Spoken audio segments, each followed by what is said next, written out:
Мамлекет башчы акыркы жылдары Кыргызстандын табияты жана калкы климаттын өзгөрүүсүнүн терс кесепеттерин кадимкидей сезе баштаганын белгиледи. Ал буга чейин кабыл алынган Париж келишиминин духун жана максаттарын Кыргызстан сактай тургандыгын белгиледи. Аны ишке ашыруудагы татаал кыйынчылыктарга карабай, биз позитивдүү маанайдабыз. Климаттын өзгөрүүсүн басаңдатуу боюнча глобалдык өнөктүккө, анын ичинде 2030-жылга чейинки улуттук деңгээлде аныкталган салымдын алкагында Кыргызстан жоопкерчиликтүү жана ар тараптуу катышууну улантат, деди президент.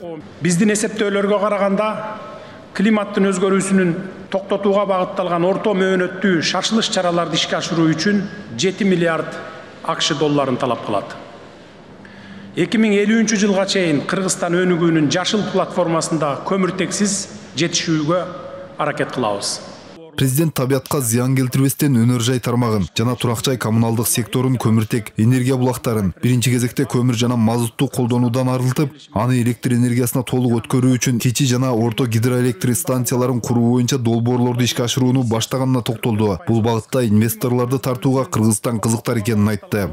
Бүгүнкү күндө онго чукул кичи жана орто гидроэлектр станциялары курулуп жатат. Айрымдары жакында эле ишке берилди, жарым-жартылайы келе жаткан жылдын акырына барып ишке киргизилет.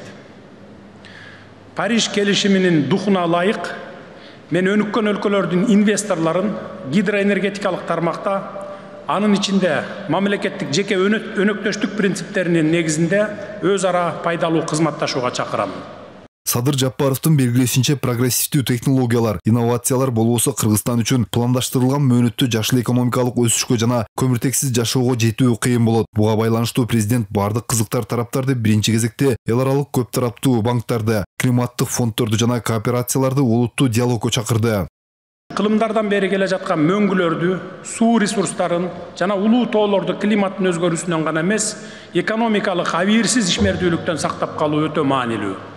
Тилекке каршы Кыргызстанда мындай прецеденттер бар. Ошондуктан мен дүйнөлүк коомчулукту мындай бизнес практикасына биргелешип каршы турууга чакырамын.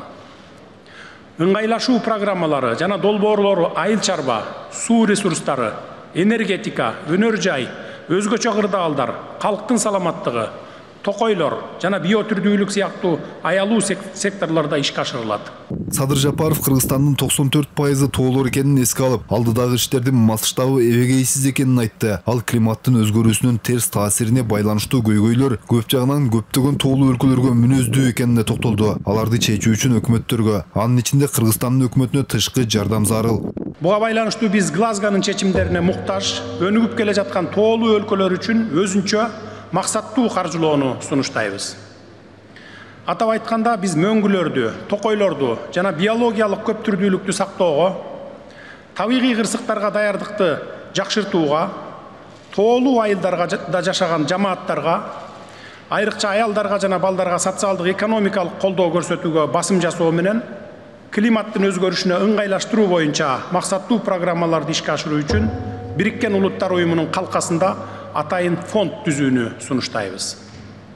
Узак жана кооз сүйлөгөндөрдүн доору өттү, максаттуу, ырааттуу жана натыйжалуу аракет кылууга убакыт келди.